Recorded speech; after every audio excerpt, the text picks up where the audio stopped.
there's an absolute ton of fluff and high-level junk out there when it comes to doing CRO for e-commerce. In this video, I'm going to give you the only CRO tutorial you'll ever need completely for free. After working with over 150 brands in over 80 different niches over the last several years, I've pretty much got CRO down to a science. And for this video, I've narrowed it down to 5 key things that you need to nail on your website in order to see the best conversions possible and the best possible return on every marketing dollar. So before doing any optimization, the very first thing you need to do is to understand and analyze your data. And I like to use Google Analytics 4.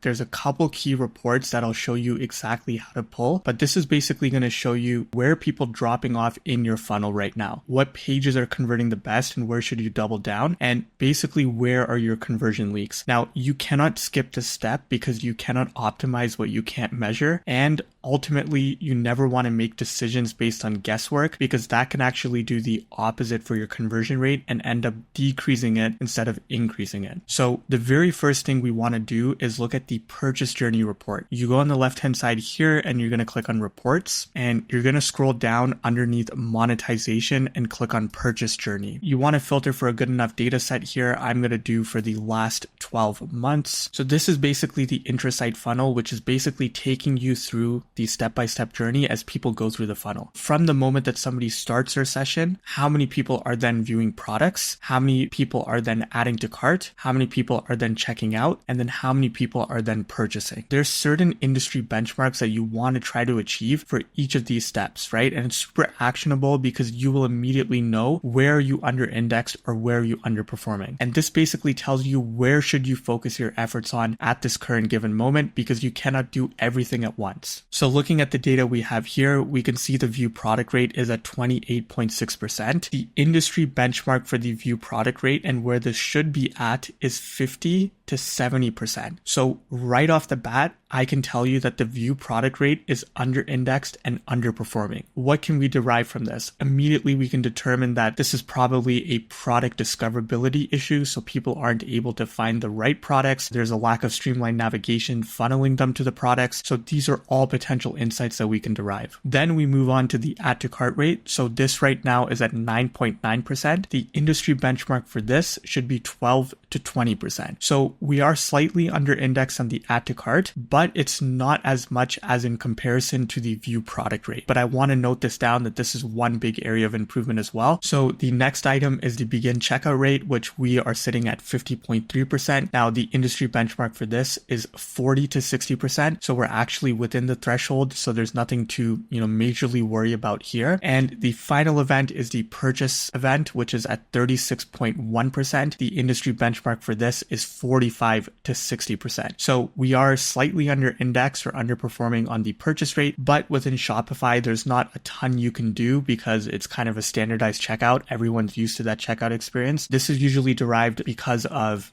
unexpected shipping cost or unexpected cost. So realistically, the view product rate is by far the most under indexed and most underperforming. And this is our metric on fire. When we do audits of brands, and we've done tons of audits, the view product rate is by far 90 to 95% of the times and 90 to 95% of the brands we work with, that is the area that they're most under indexed on. And we're going to go through a couple different tests as to how to actually improve this rate later on. So the second report we're going to look at is the user journey report. So you're going to go into the explore tab here and you're going to click on path exploration. We're going to filter for a good enough data size. So again, I'm just going to do the last 12 months here. Okay, so now I have my data. What I'm going to do is I'm going to click on event name and I want to filter by page path and screen class. This is basically showing me the breakdown of all of the different sessions segmented by the pages. So 199,830 people are landing on the homepage, and then there's all these other subsequent pages. So what I'm going to do is expand these items. So I'm going to start with the homepage and I want to expand and see where are people going from the homepage, right? What pages are they actually navigating to? Now I can see that 15,601 people are going to this collection page here. I can see another 12,968 people are going to this other collection page here. So I'm trying to get a glimpse of what is that actual journey from the moment that somebody lands items on the homepage, which is naturally going to be where majority of your traffic comes, and how are they going to other pages of the site. So I'm going to expand this item here now and see where do they go. From the collection page, 2,416 people go back to the homepage. Why is that? Now I'm going to expand the homepage a bit further and let's see what happens thereafter. As this is loading here, 310 people go back to the collection page that they were just on. So basically the behavior here is people are going from the homepage to the collection page, back to the homepage, back to the collection page. Super insightful. And what this immediately tells me is that there's some sort of navigation issue inherent on the site. Maybe the navigation experience isn't optimized. Maybe people are not able to find the right products on the collection page, or it could be a whole host of other issues. But I wouldn't have got this insight if I hadn't done this user journey report. One annoying thing about GA4 is you cannot automatically calculate the percentage, so you have to manually do it. So basically, if I was to do this, 2416 divided by 15601, and then I'll just multiply this by 100. So effectively 15% of people are going from the collection page back to the homepage and then back to the collection page. But this is something I definitely want to note down. There's another report that we can do. Staying here, we're going to click start over and we're actually going to look at from the endpoint, which is the add to cart metric. What are the actions that precede that? So we're going to click on endpoint here and we're going to click on event name. From event name, we want to select the add to cart metric. Now I want to filter from event name and go to page path and screen class. So I'm looking at all of the pages. And just like we did in the previous report, I'm going to click on the top most node. Now I'm getting some insight as far as, how are people adding to cart? The most viewed action is 429 people are adding to cart from this product page. Another 321 people are adding from that same product page, but they're getting to that product page from the collection. And so what we actually derived from this insight was that maybe there's an opportunity to add a quick add to cart feature directly on the collection page itself. So the next report we're going to look at is basically pulling some basic KPIs, and this is going to give us a baseline of where we stand right now. And then as we do CRO changes, how does that evolve over time? We're going to click on reports on the left hand side and we're going to go down here and then click on technology and click on tech overview. And we're going to want to filter for good enough data size here. So you can do 6 months or 12 months, depending on how much data you have to work with. And then I'm going to scroll down until I find this graph over here. So this is basically showing the breakdown between mobile traffic and desktop traffic. So we can see that roughly 80% of people are on mobile. The other 20% or so are on desktop. And I want to break this down a bit further. So I'm going to click on view device categories. So here's our breakdown between all of the different device types. And we're going to pull a couple key metrics to look at in this report. So I'm going to click on the customize report button in the top right, and the metrics we want to pull, we're just going to get rid of ones we don't need right now. And the first one we're going to want is the user key event rate. Next, we want the session key event rate. Then we're going to want the bounce rate. We want the average engagement time per session. And then we want the average purchase revenue, which is basically AOV. And we're going to go ahead and get rid of one more metric here that we don't need. And the last one we want is the average purchase revenue per active user, which is basically the revenue per visitor, so RPV. So we're going to click apply here, and this is my user key event rate and session key event rate. A user is a unique person visiting the site, whereas a session might be counted multiple times. So for example, if me, Arsh, I go to a website 5 times, that is going to count as 5 sessions. But since it's just me, Arsh, going to the website 5 times, the unique number of visitors is just 1. So it's only going to count as 1 user. We're trying to measure the conversion rate for the user conversion rate and the session conversion rate. It's always good to just look at both, but the industry standard, most people just look at the session conversion rate. So I'm going to filter here for the purchases because I'm looking at the total number of the purchases, basically the conversion rate. This metric might look different for you depending on how you've set up GA4, or it might be labeled differently, but this is assuming that you already have GA4 set up. Basically, what we're trying to look for here is anomalies in the data. When I look at the desktop conversion rate, I can see that the session conversion rate is at 1.4% on desktop versus on mobile, it's at 0.84%, right? And then look at the discrepancy between the desktop conversion rate for users versus the mobile conversion rate. Desktop revenue per visitor is at $4.13. It's basically double that of mobile. So what is making desktop allowing people to purchase more? Like, why are people purchasing a lot more per visit on desktop versus mobile. Similarly, the bounce rate is actually higher on desktop than it is on mobile, right? 7% higher. And people are actually spending longer on desktop than they are on mobile. Again, there must be something that's better about the desktop experience that we're not really optimizing for on mobile. These are all things I'm going to note down, and we're going to come back to these later on in the video. So the next report we're going to look at is the landing page report. Now, this is going to tell you what landing pages are performing the best and which ones do we need a bit more improvement on. So you're going to click on the left-hand side and click on reports, and then you're going to scroll down underneath engagement here, and then you're going to click on landing pages. So these are pages that people actually land on. So I'm going to scroll down and I'm going to again filter for the metrics that I want to look at. So click on the top right here and go to metrics, and we're going to get rid of some of these because they were already there by default. So what we're going to look for is the bounce rate, the average session duration, the session key event rate, the user key event rate, and the last metric is the views per session. And we're going to go ahead and click apply. Okay, so just like last time, I'm going to filter for purchases because I want to see the purchase conversion rate. And now I have my full report. So I want to look at generally speaking, the top 5 to 10 pages. That's what you want to look at. And you're basically looking at, again, what are the anomalies in the data? Are there any things that I want to investigate a bit further later on as I perform my data analysis? So the first thing I noticed straight away is that this product page here, the third most visited page, has an average engagement time per session of 44 seconds, right? This is a little bit concerning here. I'm, immediately just wondering, like, why are people only spending 44 seconds on the product page? This might be something I want to investigate a bit further. I would like to see this at that 1 minute mark, especially that people on the homepage are visiting for 1 minute and 2 seconds. And just a second ago, we also pulled the KPIs for mobile and desktop, and they were much higher than this 44 seconds as well. So that's one area of investigation there. The next thing that's concerning to me when I'm looking at this data is this product here. This is under the /collections/products tab. So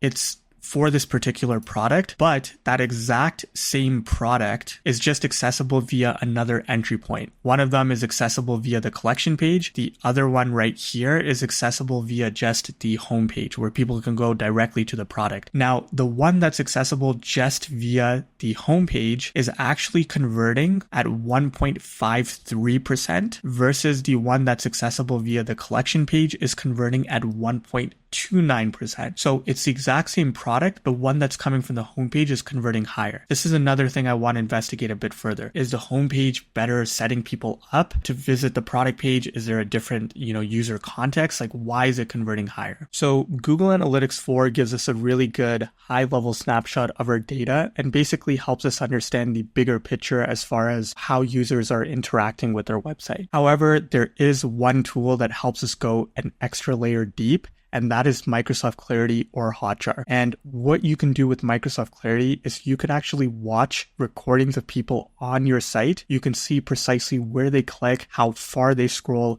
and a whole host of other things. So it's really going to help us get a lot more granular. And it's also important to just come up with multiple data points. This is the main dashboard here. We're not going to spend too much time on this because you can get a lot of this from Google Analytics. But what we are going to focus on is the heat map tool up at the top. And we're basically going to click on the most frequently viewed page, which for us is the homepage. A lot of people like to overcomplicate heat maps, and I'm going to really try to simplify it for you. Fundamentally, all you're trying to think about is what are people clicking on right now? Where do you want them to click? And then you're thinking about how can we optimize the design of the site so that we get more people to click where we ultimately want them to click. And then on the flip side, for the scroll map where we're seeing how far people are scrolling, it's the same fundamental notion. Are people scrolling where we want them to scroll? How far are they scrolling in the first place? And then how can we rejig the organization, the layout of the website, the design of the site such that people are seeing the information that we want to prioritize? I'm on the homepage here. I'm basically going through the content. For some reason, Clarity doesn't like to load the image here, but where my cursor is, there's actually an image just like the one over here. And I like to do an area map. So we can see the clicks here, but area is always more interesting to me. So this will actually let you categorize the total number of clicks. And if I actually click on edit areas here, I can basically segment by the different elements. So this is my favorite part of Clarity. So immediately I'm just looking at,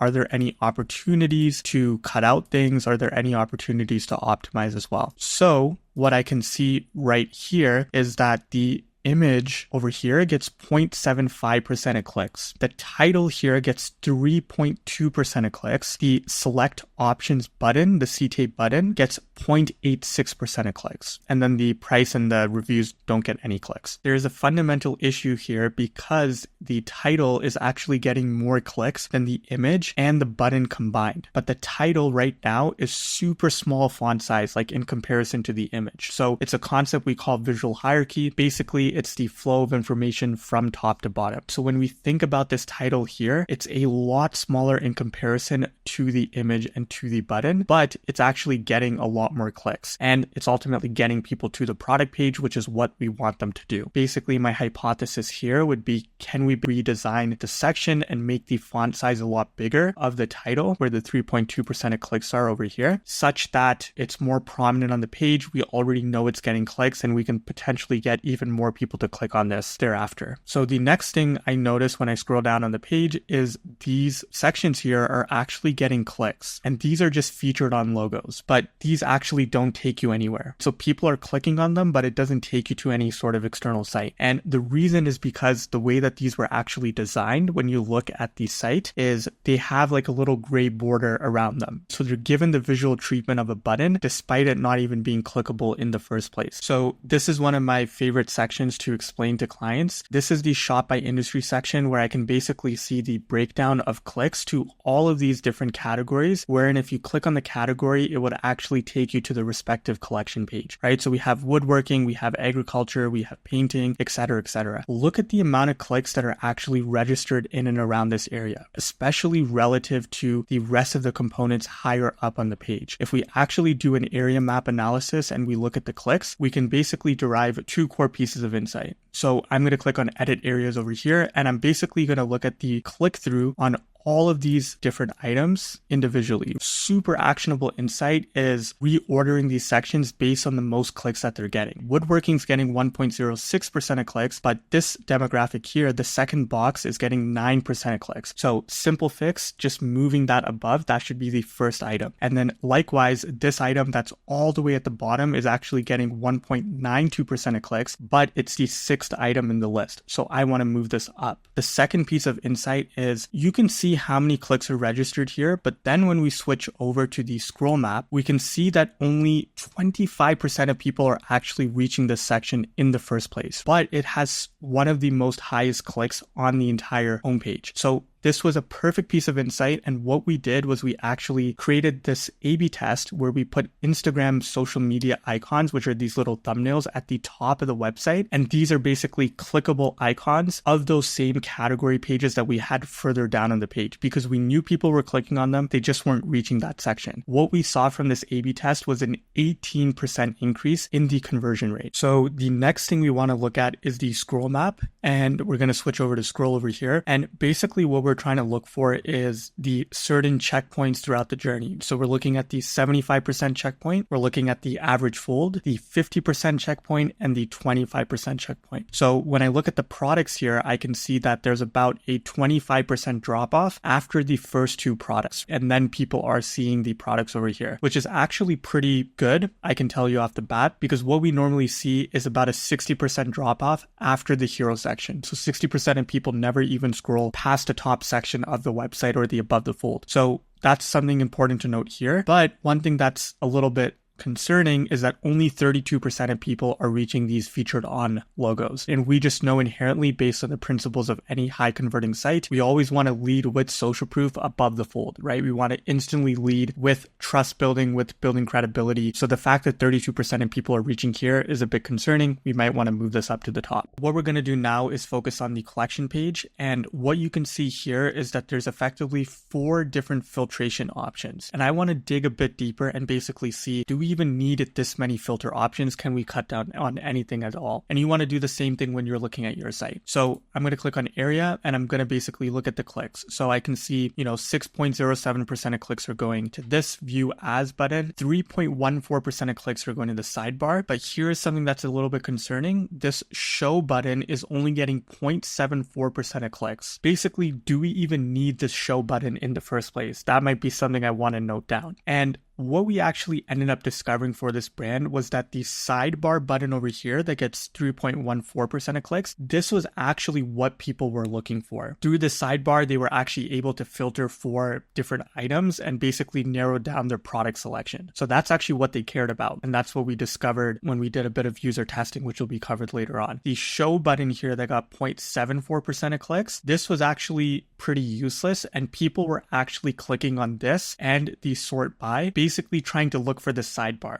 So obviously, number one, there's way too many filtration items. There's no need for like 3 to 4 levels or layers of filtration. There's probably just a need for 1 or 2 max. And then the verbiage around these filter options, like this says sidebar, this one said show, the one over here, and then this said sort by. So there was an opportunity to basically improve that experience as well. So what we ended up doing was we actually got rid of the show button because it only got 0.74% of clicks and it was kind of negligent. And then we also rephrased the sidebar to kind of be like a sort and filter. The other common application that you can do on your collection page is looking at the scroll data. And basically, if you have any more than, let's say, like 1 or 2 products on your website, chances are that a vast majority of people are probably going to be dropping off at certain points of the collection page if you have a huge product catalog. And we actually want to understand this because then we can position products accordingly based on where we think they're going to get the most visibility. But we can also strategically place elements at key sections of the website to facilitate further scroll through. So what I mean is this is the first 2 products that we can see here. And again, in clarity, for some reason, it's showing it's loading here, but the image is meant to be here. But first 2 products, you can see that 88% of people are reaching here. So right off the bat, about 20% of people are not even reaching the select option buttons. 20% of people are dropping off before they even see the select options. And that is probably because of the amount of information here above the fold that's not even necessary. So consolidate the above the fold. That's one hypothesis. We want to bring up the products above the fold as well, try to show as many products up front. And that's kind of a common theme that we follow when we build any collection page as well. But this data is helping us validate that insight. And then as I scroll down, I'm seeing the next set of 2 products, 75% of people reach here. The next set of 2 products, 66%. The next set, 57%. So there's about a 10% drop off, give or take, for every 2 products that are being displayed. So then you want to think about that and you want to reposition what products you're showcasing at the top, which you should already be doing. But now you have a bit more data to understand where in particular is the biggest drop offs and how should I really be organizing this. Then what you can also do is you can put reduction of FUDs, fear, uncertainty, doubts throughout the collection page. Maybe in between these products here, we want to add something like our free shipping policy, our money back guarantee, etc. And what that's going to do is where we know people are dropping off, we're basically grabbing them back in and saying there's no risk associated with buying this product. Continue scrolling down further. So really creative thing. And we've A/B tested this a lot and seen really big increases in conversions. Next, we're going to move on to the product page. So over here, a couple interesting things. Again, there should be an image here. It's just a glitch. But right over here where you can see all of these clicks being registered, these are actually pagination items. So this is where people can click on the image thumbnails and see different images of the product. Now, if I go to the area map here and we're just going to filter for edit areas and we're going to look at the dots over here, this is getting 7.35% of clicks, which is in fact one of the most clicked elements on the product page. But the issue here is that all of these thumbnails are actually displayed as little dots, right? So this is an issue we see often when we're auditing sites. People buy when they look at images. The more likely they see images of the product, seeing it being used in different applications, lifestyle photos, the more likely as a general statement they are to buy. What we want to hypothesize here is that images are getting 7.35% of clicks. This is quite a lot of clicks relative to other elements on the page. One A/B test idea is, can we expose these on the product page and make the thumbnails clickable and visual as well? Then as we scroll down on the page, these elements here, these are actually meant to be phone number. So we had like a call an expert button. And when I click on this, what I can see is 0.36% 6% of clicks. Can probably just get rid of this, and that's what we ended up doing, and we A/B tested that as an above the fold experiment. But again, we're validating it through data, right? 0.36% of clicks, probably don't need this, and we're going to basically push up all this information so people can view what they actually want to see in the first place. Then as I scroll down, this is interesting. So this entire area gets 21% of clicks, and I want to just see the individual elements here. So color gets 16.68% of clicks, and then these upsell opportunities here get 1.74% of clicks. The add to cart button gets 1.42%, and then we're going to look at the add to wish list. So color, 16% of clicks. That is again one of the most clicked elements on the page. I want to think about, can I bring color higher up in the user journey because it's so heavily clicked? When you click on color, it's going to change the image of the product as well to show you the new product in a different color. On a similar element, add to wish list button that we selected here gets 0.09% of clicks. No one is clicking this. So again, remove clutter, remove things that people aren't clicking on, and just simplify the whole experience. So that's what we ended up doing. We got rid of the add to wish list button entirely. So now let's switch over to scroll maps. So what I can see here is that because this image is taking up so much real estate, about 25% of people immediately drop off and they're not even reading the description over here. And as a result of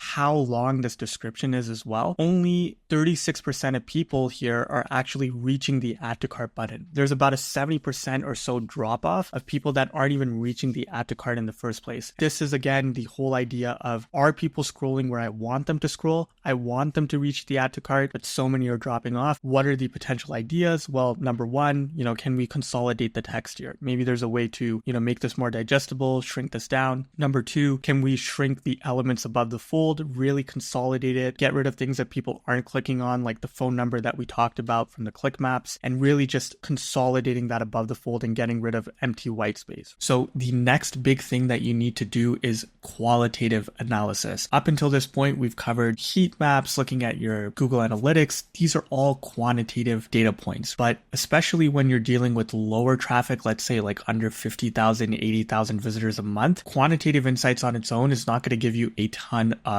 data. You need to supplement it with qualitative feedback. And qualitative feedback is what's really going to take your website and your CRO to the next level. The reason this matters is because your data might be telling you one thing, like your quantitative data. It's going to tell you where people are clicking, where they're scrolling, but it's not really going to tell you why. And qualitative feedback is people actually talking. You're interviewing your customers, you're doing surveys. That is what's going to actually tell you, why are people behaving in this manner. Very simplified. When it comes to surveys, there's just two surveys that I want you to set up. The first survey is a post-purchase survey. So this is where you're asking people a couple questions. The first one is, what motivated you to buy from us today? And you can either put this in multiple choice, but we've also experimented just leaving this open-ended, and it's super interesting what people say. They will often say things that you might not have even thought about in the first place. We experiment with this every now and then, but I would definitely recommend, if you have less data, just leave that question open-ended. What motivated you to buy from us today? The next big question is, did you have any concerns, doubts, or uncertainties that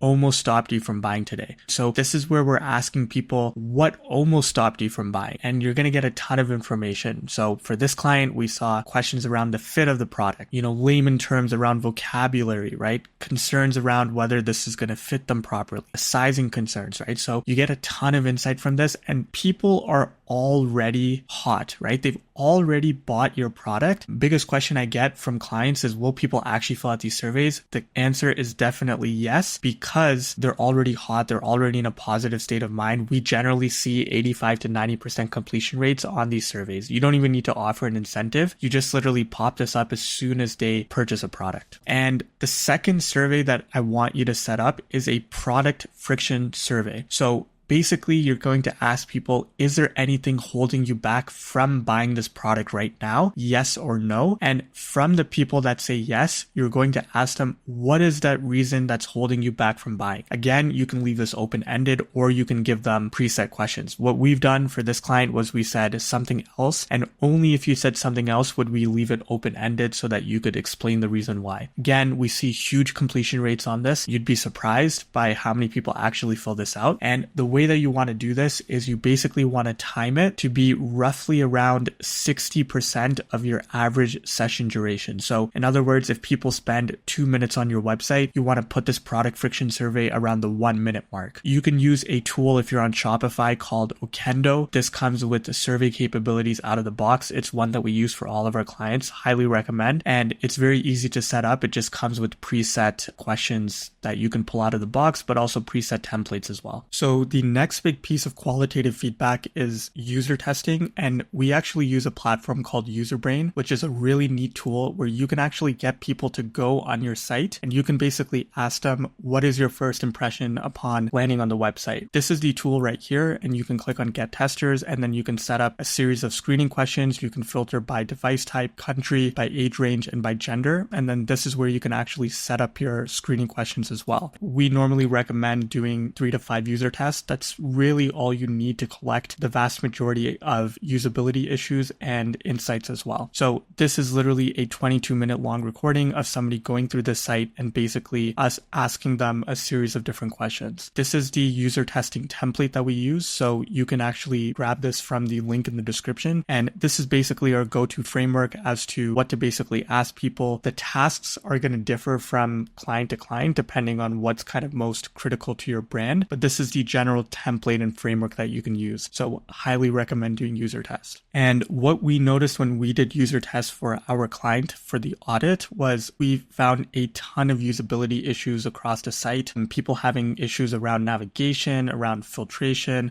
just around general feeling around the site. Like a lot of people felt, not necessarily confident in the experience based on the website itself and not necessarily confident in the product as well. So you're really getting an overall feeling of the sentiment around the site, which is really critical. And then what the awesome thing is that you can do this before you start any CRO or, landing page changes, but you can also do the user test after you've made the changes as well. So you're kind of basically doing a before and after analysis. The next piece of qualitative feedback is an exercise that we call review mining. So this is basically where we take all of the reviews on a website. So from various sources, we can do website, Google, Trustpilot, wherever your clients are leaving reviews, even Amazon is a big one. And we're compiling it into the spreadsheet here. And we're basically trying to get an idea of what exactly did that customer or prospect say. And you're trying to think of these overarching categories in which you can group all of the items together. Then you're also going to be categorizing the items by motivation, value, and anxiety, as well as these items here. And I will put a link in the description where you can grab a checklist of what exactly all of these are and how to categorize all of these items. But the most important thing is realistically the main topic of the message. You're trying to categorize the overall sentiment. It's automatically going to get a pivot table analysis, and it's going to count the most frequent topics that are mentioned inside of the reviews. So you want to do this for your positive reviews and for your negative reviews. So for this client, you can see that these are the most frequent topics, and we're actually able to see how frequently those topics are mentioned, right? So for this product, it's, fun and social settings. That was the most frequently mentioned topic, followed by the product is easy to use, product satisfaction, no spills or mess, etc., etc. And so what we did with this insight is we can now reinfuse this and re-inject this back into the copy, back into the design, and then in the form of A/B test as well that we execute on the site. The last piece of qualitative feedback, and this is one of my favorites, is the user recordings tool inside of Microsoft Clarity. So once you're in the Clarity dashboard, you just click on recordings up here. You can also do this with Hotjar. And what I like to do is always sort the clicks by clicks high to low or pages high to low, right? So we'll do clicks high to low here. So you can see all of the recordings here on the left, and you can actually see what device type somebody viewed from, what country they viewed from, etc. So here's an example of a recording here. We're just going to take a quick look and see what sort of insight we can derive from this recording. Somebody's on the collection page here, and then they are scrolling down. You can see they're kind of pausing. They're looking through the products. They click on a product, and now they're scrolling down. What you just saw there was they clicked on the color selection. And what we actually know is when you click on color with this particular site, the product thumbnail changes, but the product thumbnail is all the way at the top of the site. So color is further down and product thumbnail and product image is higher up. Now they want to see what another color looks like. So they switch their color and they go all the way back up to the top. And so this was a pattern that we actually observed across multiple user recordings. And that basically begged the question, is there an opportunity to basically bring up the color closer to the product thumbnail? And is there potential friction here by having people go up and down just by looking at the color and then wanting to see what the actual product looks like in a different color? But there was a disconnect in that user experience. Now comes a part of the solution phase. We have all of our ideas. What do we do with all of these? So there's going to be a step-by-step framework that we normally take, and this is part of a proper experimentation or CRO endeavor, which basically first starts with number one, identifying the hypothesis and what our key rationale is and what KPIs are we trying to track. Then we're actually going to categorize those and prioritize, because we're going to have a list of potentially 100 plus ideas. Which ones do we actually focus on first? That's going to be using a framework. And then we want to A/B test it, because what A/B testing will do is we can measure in an objective controlled environment, will version A outperform version B? So rationale, we're not just talking about one data point. It's 2, 3, 4 pieces of data that supports our insight. That's true data-driven CRO. Then the primary goal here is we want to increase motivation by clarifying the value prop and reducing fear, uncertainty, and doubts early in the journey. The KPIs we want to measure. So are we looking at conversion rate? Are we looking at add to cart? In this case, we're looking at the view product rate and we're looking at the conversion rate. Those are the two KPIs we want to measure. The next step is then identifying your hypothesis. So the hypothesis framework that we follow is, if we do this process by doing XYZ, we will then generate more leads or generate more conversions because, and then this is our rationale, right? So this is the framework that we follow when writing a hypothesis. So by having a clear value prop, introducing social proof, and improving visual hierarchy of the above the fold section, this will increase the motivation for users to shop on product pages and therefore increase conversions. This was the actual redesign that we did here. In the before version, you can see the lack of visual hierarchy, competing elements that we discussed earlier. In the after version, we have a crystal clear value prop. The button stands out on the page. The messaging is a lot more clear, reducing the fear and uncertainty above the fold through this benefits bar here. Talking about shipping, 30-day free returns, and we're also trying to introduce the products above the fold. A lot of different improvements across the board. We actually ended up implementing this test for our client, and we saw a 64% increase in the conversion rate and a 52% increase in the revenue per visitor from that A/B test that was all derived from the data that we actually collected. Once you have all of your ideas, you have your hypotheses, you're going to take that together and you're basically going to put it into this prioritization framework. I'll put a spreadsheet link to this in the description. So you're going to write down all of your test ideas on the left-hand side, and then you're basically going to rank them over here. So is it above the fold, right? You're going to put 1 or 0. Is it noticeable within 5 seconds? You're going to put 2 or 0. 2 is if it's very noticeable, 0 if it's not noticeable at all. Adding or removing an element. 2 if you're adding a significant element. It's 0 if you're not. Designed to increase user motivation. It's either 1 or 0. Running on a high traffic page. 1 or 0. Addressing an issue discovered via user testing. 1 or 0, right? Either it is or it isn't. Same with this. Same with this, and supported by tracking, heat maps, or eye tracking, and ease of implementation, right? And then this is the basic framework or premise of how you're going to rank that. So at the very end, you're going to tally up all of the numbers and you're going to get an end result. And whichever ones have the highest number, those are the tests that you implement first, right? So this is basically how we go from like an audit for a client where we have, 100 plus different changes, and how we're prioritizing changes based on what we think will be the easiest to implement, but subsequently also generate the highest impact or return on investment. A lot of what I covered in this video are things that'll take a bit of feedback from users and data to actually inform those insights. But what if I told you that there are just 11 tricks that you can apply to your landing page right now to see some quick wins? Would you be shocked to know that implementing just some of these tricks can generate 80% more revenue for your brand? If so, click the link here to check out the next video where I talk through quick wins that you can implement on your landing page so that you can quite literally just flip a few switches and immediately become more profitable on your ads and any other marketing that you're doing.